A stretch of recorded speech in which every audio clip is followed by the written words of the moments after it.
Olá, sejam bem-vindos a mais um vídeo da nossa série Entendendo o Espiritismo. Nós vamos falar hoje de como se iniciou esse estudo de Allan Kardec a respeito da doutrina espírita. Nós vamos falar de Kardec e as mesas girantes, né? Então, como é que começou? Como é que tudo começou?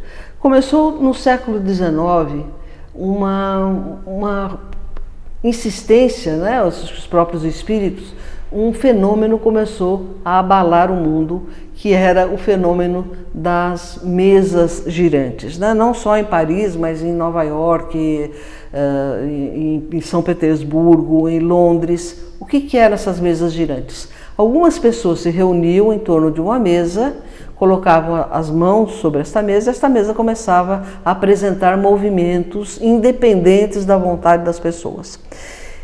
E isso começa a se transformar num encontro social, né? As pessoas se reuniam para fazer as mesas se movimentarem. E o objetivo dessas reuniões era apenas um objetivo social, mas até o momento em que entra em cena um personagem chamado Léon Hippolyte Denisard Rivail. Quem era o Léon Hippolyte, né? Léon Hippolyte nasceu em Lyon, na França, em 3 de outubro de 1804, e ainda muito jovem ele foi estudar com Pestalozzi na Suíça. O Pestalozzi, um grande pedagogo, né? Ele foi estudar com Pestalozzi, se destacou no estudo, substituiu o professor várias vezes, ainda muito jovem. E também, quando ele volta para Paris, ele se dedica ao estudo de várias outras matérias, né?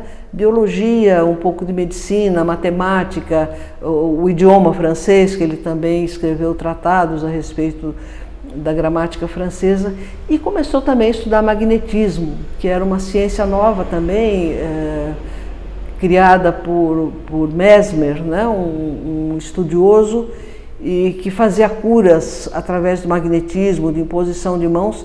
A teoria de Mesmer nunca foi aceita pela ciência, mas Kardec se interessou, o Léon Hippolyte se interessou, né, por essa ciência e começou a estudar o magnetismo, né? E justamente por causa desse estudo de magnetismo, ele foi convidado a assistir umas reuniões dessas mesas girantes. A princípio ele se recusou, falou assim: isso deve ser alguma bobagem, eu não vou ver não, né? Mas depois, por insistência de vários amigos, ele foi a algumas reuniões em que as mesas apresentavam esse movimento.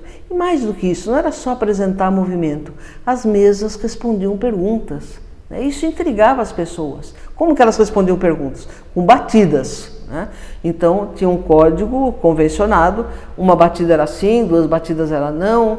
Depois começaram a fazer um alfabeto, então a mesa batia os pés o número de vezes correspondente a cada letra.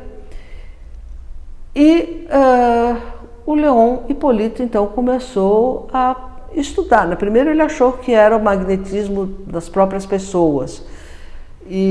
Mas tá, como é que a mesa responde pergunta? Não, uma pessoa que tenha um magnetismo mais forte pode estar conduzindo as respostas.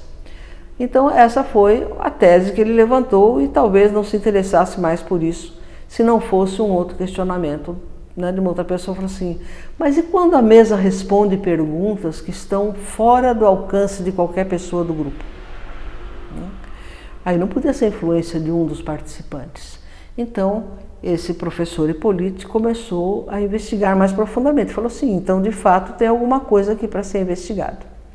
E através de perguntas e respostas da própria mesa, ele chega à conclusão, a própria mesa, digamos assim, instrui de que quem dava as respostas eram espíritos desencarnados que conduziam o movimento das mesas.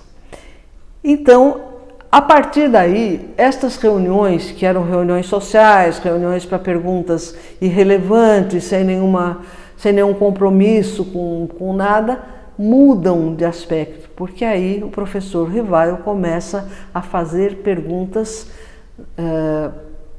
mais aprofundadas. Eu falei assim, sim, são espíritos, mas a troco de que esses espíritos vêm aqui movimentar mesas? Ele não acreditou que fosse só por simples divertimento, né? Para divertir os encarnados. Eu falei, não, esses espíritos devem ter algum objetivo maior, algum objetivo mais sério do que isso, né? Nenhum espírito vinha voltar aqui para brincar.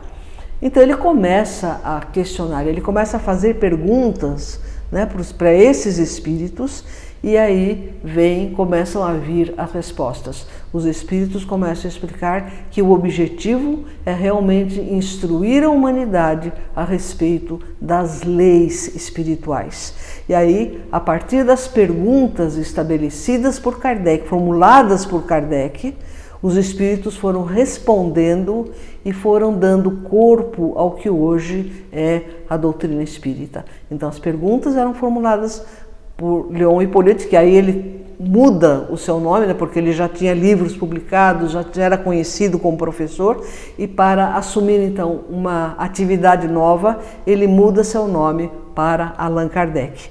E aí ele começa então a publicar, a anotar as respostas dos espíritos, e finalmente ele publica o Livro dos Espíritos, com todas as perguntas que ele formulou e as respostas que foram dadas pelos espíritos, né?